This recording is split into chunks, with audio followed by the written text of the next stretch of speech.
C'est un flot ininterrompu. Ils sont des milliers chaque jour à venir devant la maison de Nelson Mandela à Johannesburg pour se recueillir en prières et en chansons. Les 7 jours de deuil national ont débuté hier et l'Afrique du Sud se prépare à la gigantesque cérémonie d'hommage de demain.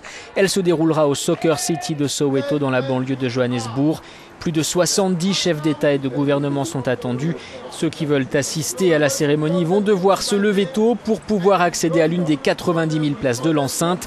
La police de Johannesburg est entièrement mobilisée, comme l'explique ici son directeur. On ne voit pas cela comme un grand défi, dit-il, parce que 90% des gens qui travaillent aujourd'hui étaient avec moi dans ce même stade pendant la phase finale de la Coupe du Monde.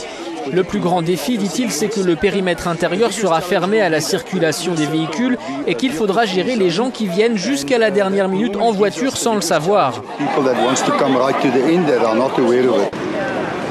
Héros de la lutte anti-apartheid, Nelson Mandela s'est éteint jeudi dernier à l'âge de 95 ans.